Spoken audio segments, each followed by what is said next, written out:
What's going on, world? This is your girl, Marky Lemons-Ryhal, and today I can't call him a sidekick because he's so much more than that. But he is my podcast co-host and producer. I want to bow down to him because he's actually changed my life this year and made me get up off the pot. You know, they said you need to poop or get up off the pot. And so, Mr. Matt Johnson, what's going on today? Hey, Marky, I'm so pumped to be here. I'm glad to hear that.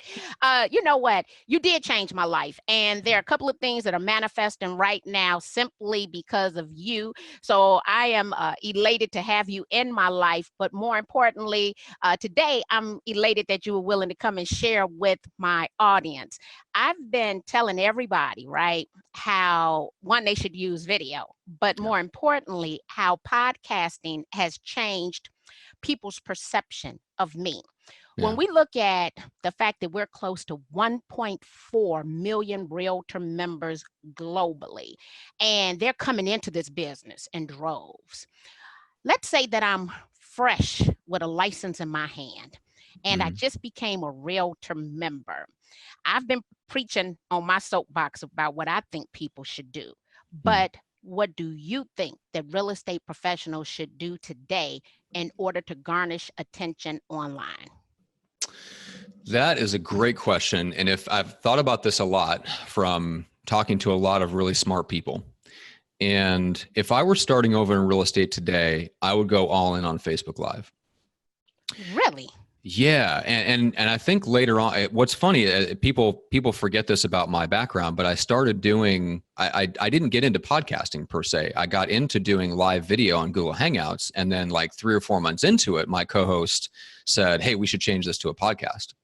And so my first podcast was always live, first on YouTube, then it was live on Facebook. We were one of the very first people to experiment with Smile Time, which is like the very first platform that got a Facebook Live integration. And then we moved over to the others like Blue Jeans and Zoom that people are more familiar with now. So we were one of the earliest to experiment with Facebook Live, but I've always done live video. That's what I would say drove the early growth of our show. And then being on a platform like YouTube, gave people the opportunity to find us and stumble across us when they were looking for content that we were talking about that they cared about, stuff that they were searching for. So yeah, like if I were an agent, I would go all in on Facebook Live first, use that as an excuse to start building relationships, and we can talk about that in a second. But yeah, I would go in on Facebook Live first, and then at some point turn that series of Facebook Lives, kind of like what we did with your show. You were already active on Facebook Live, and then you start taking those conversations and you wrap them up later into a show, whatever that means, right? It could be locally focused about what's going on in your area. It could be about something that you're passionate about. There's a lot of different ways to spin it, but I would start on Facebook Live first and then maybe turn it into a show later. Wow. Now, you know what? I did not anticipate you were going to say Facebook Live. I utilized a number when I was speaking at Inman back in January, and it's the fact that they say that a picture's worth 1,000 words. Well, someone came up with a mathematical calculation that 1 minute of video content is worth 1.8 million words. Wow. When you think about the value, and you talked about building relationships, how Mhm. does one leverage live streaming video into building relationships online? Well, I think we overlook this. I think most agents expect, or hope, I should say, most agents hope that it works like this. I put out a lot of content online. People reach out to me and ask me to talk about listing their home or buying a home. And what we find is that we're missing a step in there. And the step is the person isn't going to reach out to us. They're waiting for us to reach out to them, and they'll have a conversation with us if we kick it off. And so the way that I look at social media is as the conversation starter, not us just throwing content out there into the wind and expecting it to come back in the form of sales in our pocket. So when I think about social media, I think of like a podcast, or excuse me, as a Facebook Live, as an opportunity to start having a conversation with people that I'm connected to on Facebook. And then I want to actually see, A, who's watching my videos, B, who's commenting, and I want to respond to all those comments. And I want to then reach out for anybody that I could see that watched the video that maybe they didn't comment or whatever. If I didn't respond to them directly and start a conversation in the comment feed on the Facebook Live video, I want to send them a message. Better yet, Facebook Messenger gives us the ability to send a voice message, which is awesome, right? So I've been doing that to more people, and I've also noticed that people are starting to do it to me, and people love it. It's amazing. You don't have to look good, like, you don't have to get dolled up, right? You can just literally like set 10 minutes aside. You can look back at who watched and commented on your Facebook Live video, and you can just pick up your phone and record a quick voice message, 15, 20 seconds to all those people, and just say, hey, I saw that you checked out my Facebook Live. I was giving like a little market update on what's going on here on the west side of Chicago. Let me know. I don't know if you're curious or if why real estate might be on your mind right now, but I hope you enjoyed the video. And if you have any questions, let me know. Wow. Now, you know what? I had Annette Anthony on one of the episodes, and she talked about the power of sending a audio message via Messenger. Mm-hmm. But everything you just stated is something that the founder of Facebook has talked about, and that's the fact that this year is going to be about still live video and the power of Messenger. And I'm glad that you gave the steps that one could take in order to see better results, right? To build that relationship, to get in the look, it's going down in the DM. What was kind of funny, we had Dr. E.T. Eric Thomas the other day for a remarkable conference here in Chicago. And he was talking about his daughter. She's a millennial. He says, instead of her sending him a text message, she actually goes and sends him a DM. He said, and he wanted to correct her, like, look, you got my phone number, just send me a text, right? But she prefers to send messages to him via Instagram. And so the beauty of this. She slides into her dad's DMs. Yeah, she slides into her dad's DM. I'm telling you. That's such a weird phrase, slide into your DMs. Yeah, that's odd. That's unusual, right? So, so he's going to get on her, and then he realized what? Just let her do her thing. He said, allow her to communicate with him the way that she wants to communicate, because he did not feel as though he had a close relationship with her as he did his son. And he says because he did a disc analysis and realized that I think she might be a high C and he's a high I.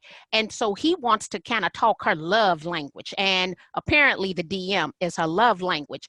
But now that I think about this, my son is 23 and he stays in my DM. I mean, stays in the DM. And my cousin, who's about 7 years younger than me, he lives on the East Coast. He's forever sending me something via DM. And you think these are people who have the phone that still, like I got a phone that still rings in my house, right? So they could call the house number. That's not what they're doing. No, it's funny you mentioned that, because actually my dad does the same thing. And partially in that case, it's convenience. Right. Yeah, I know. Like everybody's parents are on Facebook now. But legitimately, like, as opposed to sending me a, hey, how are you? He'll send me some article or a video. And then a lot of times he'll include my brother-in-law in it. So we have different like Facebook conversations going with different small groups of the family. And of course I live 1,000 miles away from my family. So to me, that's great. My dad and I will text individually one-on-one, but then we'll use things like Facebook Messenger, because you can send things that start conversations that aren't just a text. They're a video, they're a link, there's something funny you came across, and it's a little touch point. And I think we overlook the ability to use that for real estate, because we think if it's not a real estate conversation, it's not of value. And it's just not true, especially when it comes to like the highest value people in our database. Like, let's say we mark out the top 150 people that we want to communicate with, because there are friends, there are advocates, there are champions, there's the people that are most likely to give us referrals. We should be looking for opportunities to have conversations with them that have absolutely nothing to do with real estate, because that's where that personal relationship is built. That's why they'll send us referrals. Now, we also have to be good at what we do, and we have to make it easy for them to refer us by, hopefully specializing in something, and, all those things are helpful. But even if you didn't do any of those things, but all you did is have regular non-real estate conversations with the top 150 people in your database, you'd probably have more business than you knew what to do with. Oh, I need to get a little bit more strategic because I'm communicating with too many people. I got to go back and look at this list and narrow it down to 150 people. So we're going to do a Facebook Live. We're then going to build relationships by basically sliding into the DM, but utilizing Messenger to send an audio voice. But before we really even start some of this stuff, we need to look at that 150 people. And I go back to, actually, we talked about this before, setting your SMART goals, right? Being specific, measurable, obtainable, relevant, and time bound with those core group of people who can actually send you referral business. Oh, that sounds Yeah, simple let me enough. give you a couple of quick tips that might be helpful. So there's two different tools that I think can make this easier, because one of the hardest parts about just having that approach and kind of narrowing down who you want to communicate with is just how do you keep track of who those people are. There's a couple of things there's one that I use regularly, and there's one that I have experimented with that looks very promising that I'm going to shift to. So number one is there's a project management tool called Trello, Trello. My entire business runs on Trello, so I'm always tinkering with it for different things. One of the things that I did is I built a board called Relationships, and it has most of, I would say, the key relationships in my industry, my space, potential clients, people that I want to be friends with, just all that stuff. Basically, I dumped all of their names, and they each have a little card, but that card allows me to put their picture there too. So I'll look at that relationship board, and it's a memory jogger, not just to reach out and connect with them or send them a send out card or whatever, but it also spurs me to go, I was meaning to introduce that person to so-and-so, and it'll remind me to make key introductions, or it'll remind me to send them a thank you card or whatever. So that will help. So basically take, a couple of hours, build a little Trello board or something like that, where you can throw all of your 100 people that you want to keep in touch with. And then you can have, over time, you just start adding their picture into their cards. And that creates this visual, almost like a vision board of people that you want to stay in touch with. The other tool is called Cloze, Cloze. And that's a little app. Lives on your phone, but it also syncs up across other devices. And I think the main thing that jumped out to me about that is that it integrates with your Gmail, for example, or your Outlook, and it actually serves up who you talk to the most. And so kind of uses AI to analyze how you're actually communicating and who you're communicating with the most often. And then if you haven't reached out to that person in a week or two, it'll remind you. Right? So I'm like, wow, that's insanely cool. So depending on how you use your email, and I think it also integrates with social platforms like Facebook. And so it can actually remind you. I think you can actually set who you feel like is important to keep in touch with. And then if it's been a week or two since you reached out to them, it'll remind you to reach out. So it serves up a list of maybe 5 to 10 people every day. And it just kind of pokes you, reminds you, hey, you should reach out to these people. Oh, I love that. So Trello, which I have it, I don't utilize it enough, and so I'm seeing how to go back and take a couple of hours to build that board out. Cloze, I'm going to download that. And you mentioned another thing, send out cards. And one thing that I do, and I actually keep these, is I have all sorts of little cards already crafted over here, because I always send out some type of card, thank you notes. I get them from any place I go. I got cards, right? That you should get into their mailbox, because it isn't as much competition in the mailbox as it once was. Yeah, it's insanely cool. And the cool thing that I like about send out cards that one of my friends, Gail Zentek, does to me on a consistent basis, and I've done this to other people. Well, I'll tell you a quick story. So, can you have a card from Gail? Who did this come from? Of course. There you go. Other than Gail. That's hilarious. And of course, but that's the point, is sitting on your shelf, because so one of the cool things about send out cards, and not that it's an endorsement for them, although I do love them, but it's the combination of old school and new school, right? So you can take send out cards, and instead of sending them a general thank you card, you can pull down something from online, like any picture, for example, something from their social media. So there was a great, there's a great gal, her name is Janine. She's a real estate coach down in Florida. She's been on my show. I love her to death. And I wanted to send her just a card to let her know I was thinking about her, and to thank her for being awesome. So I went to her Facebook page, and I noticed that she's got a few pictures that she's taken of orchids that she's growing in her garden. And you could tell, like, it's the background of her Facebook profile. There's a few pictures scattered throughout like this. I could tell this is something that she really cares about and was proud about. So I grabbed that photo from Facebook, went over to send out cards, threw it on the front of the card, and then send her a nice note on the inside. She loved it so much, she talked about it on a Facebook Live and specifically called me out, tagged me in it, and told me how much she appreciated it and loved that card. And so it took something that was not only a combination of old school and new school, but it also gave her something to talk about on social media. So I didn't intend it this way, but there was like 3 forms of benefit I got out of doing something simple. And to me, that's where I see the most opportunity for social media and social selling. It's in the relationship side. It's using social media to just build real relationships with people. Wow. And you know what? It's funny because I was just in Kalamazoo. Okay. Gail took this picture of me at my computer because this is my background, everything.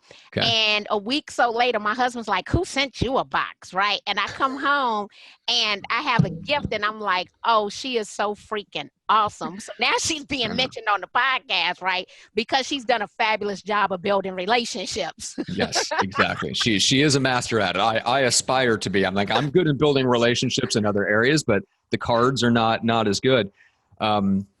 Yeah, so I think to me, there's so many fun ways to like, it's that middle gap, like we can talk about content and we could talk a little bit about like what to say on Facebook Lives and stuff like that. But I think the biggest thing that I notice with agents is that we want the numbers. So we want our Facebook Lives to get 1,000, 2,000 views in order to feel like it's worth it. I want to flip that on its head a little bit. So if you're doing like a market update about the west side of Chicago or a certain subdivision or something like that you want to really dominate, if you have 1,000 people that watch that and you get 100 comments on the video, you can't follow up with those. Like it ends up being overwhelming. It ends up being white noise. If you have 20 people that watch that video or you get 10 comments on that video, you can follow up with every single one of them with a personal message. That's more effective than getting 1,000 views on it. And I think that's the mentality that needs to shift. It's not that we need everybody to be watching, although it doesn't hurt. The question is, if there's so many people watching, especially a market update, that means their mind is on real estate for some reason. Most people don't care about real estate in those 5 years where they're settled and they're not thinking about making a move. So if they're watching a market update, something's on their mind. Either they're making a move or somebody in their life is making a move, so real estate's on their mind. So you'd want to be able to start a real conversation with them. And if there's 1,000, 2,000 views and comments and all this stuff, it ends up paralyzing people and you move on and you just do another video. And there's just no conversations that come out of that. One of the other things I learned from one of my clients, I think you've been on her show, Dana Malstaff, Boss Mom, is Boss Mom. She taught me how to reactivate and keep a video kind of popping up at the top of people's feeds. So a lot of times people, when they decide, okay, I'm gonna get more engaged, I'm going to start having conversations with people, and they'll do a Facebook Live and they'll get a few comments and they'll go and they'll respond to everything all at once. Do one at a time. Every time that you go back and like someone's comment and reply and stuff like that, and then you leave the rest alone and come back to them later, every time you comment, it keeps on putting more engagement on that same video, and Facebook keeps moving it up and up and up and showing it to more people. So it's a great, just super simple way to take what you're already doing and just make it more effective. Is just like, if you're going to reply to comments, don't reply to all of them at once, just spread it out a little bit. That's good. And come back strategically throughout the day. It kind of, you know what? I don't think the algorithm is set up like this, but it's kind of like with your stories, right? You keep adding a little bit to the story to remain relevant. So it's pushed farther to the left-hand side because it has the most recent content. Basically going to treat a feed post like a story. Yes, exactly. That's exactly what it is. I like which I hadn't thought about that with the stories either, but that's smart. Reactivate. Okay, I'm gonna have to go. But look, I'm gonna have to change up how I'm responding. What I've noticed probably in the last 2 weeks, the things that do get the most comments on it, I haven't been responding to them all at once, and it could be 3-4 days later, and someone will comment on it when I thought they should have commented 3-4 days ago. I respond, and it's kind of like keeping it in the feed longer. So definitely. It's got to be. Yeah. Because otherwise, unless they were scrolling way down, you wouldn't think that a video from 3 or 4 days ago would pop up in their feed at all. But Facebook must be looking at that going, well, people are still commenting on it, so I'm going to show it to some more people. So the more we do that, the better.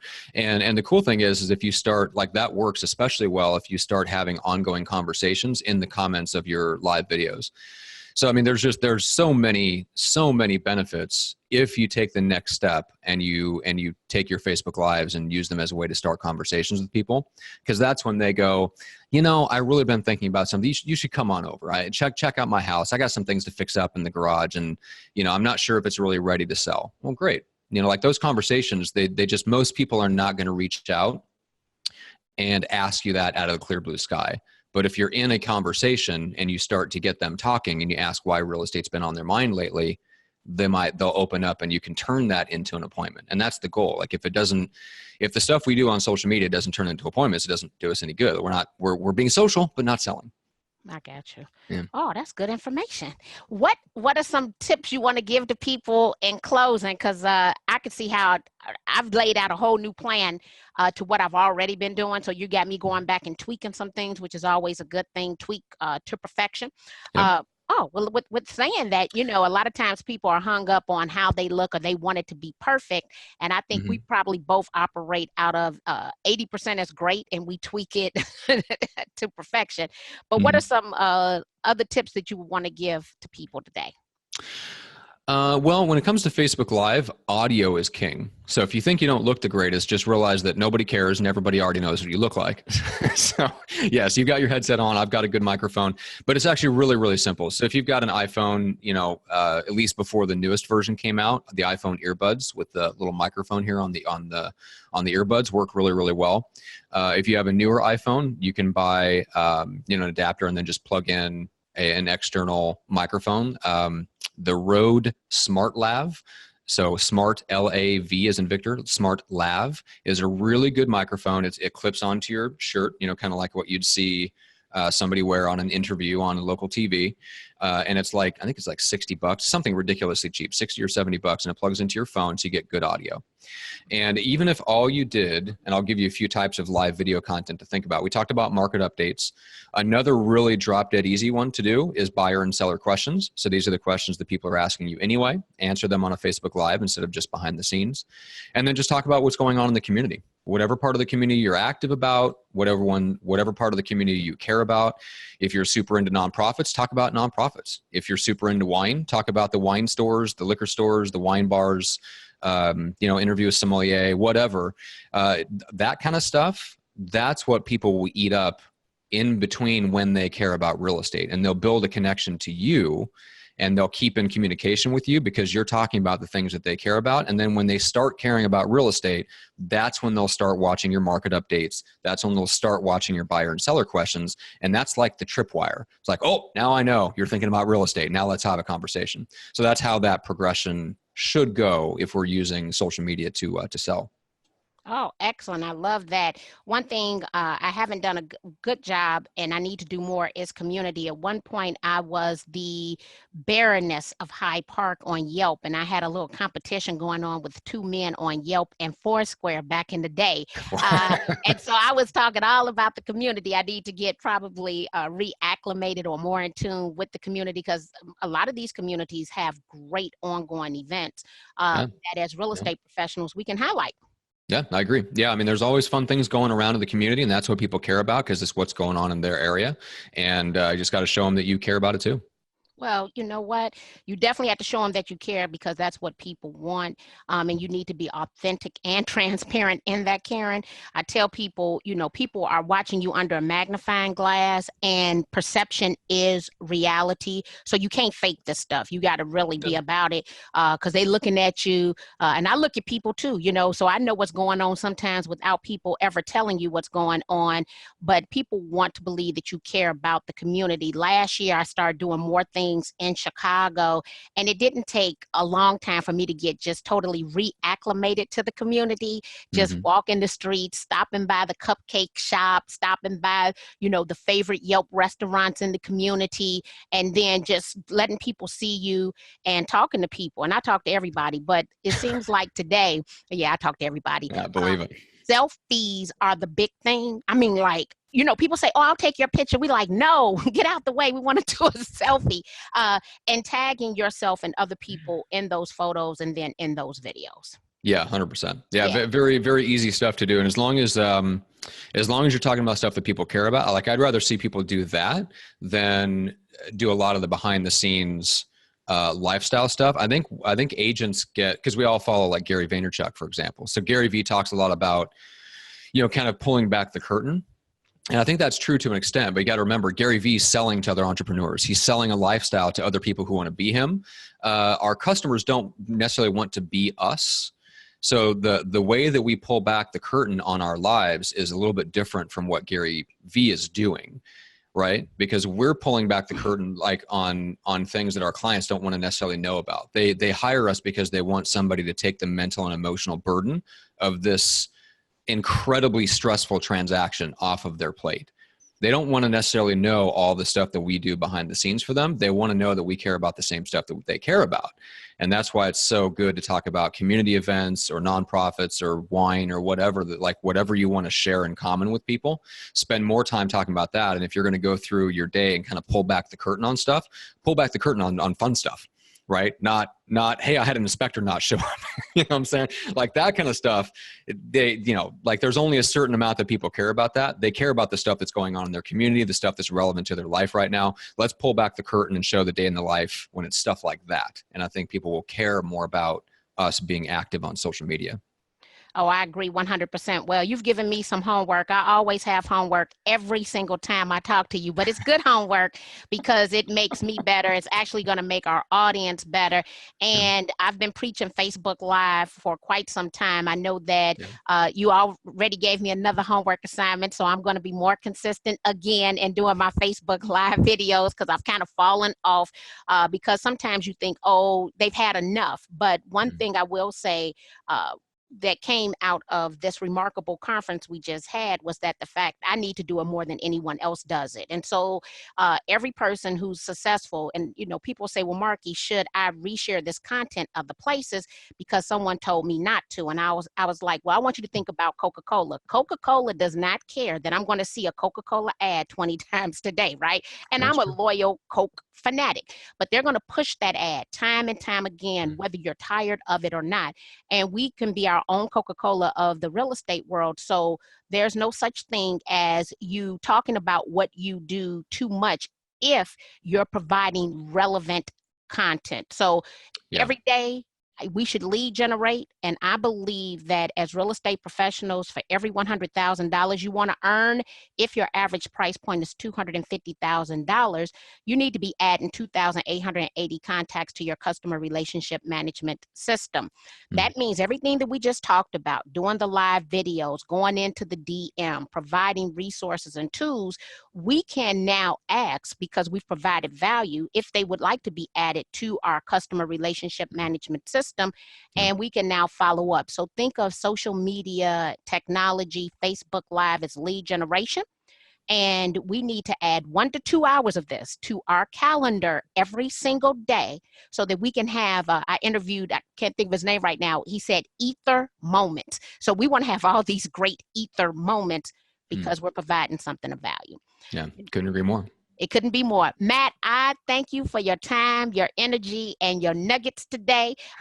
Once again, I got some homework to do, and I'm going to get this homework done. This is a lifestyle of homework, actually. We should probably talk about the homework of real estate. That's another show. But I thank you. I thank you for your time and energy today. Thanks, Marky. I appreciate it. Thank you.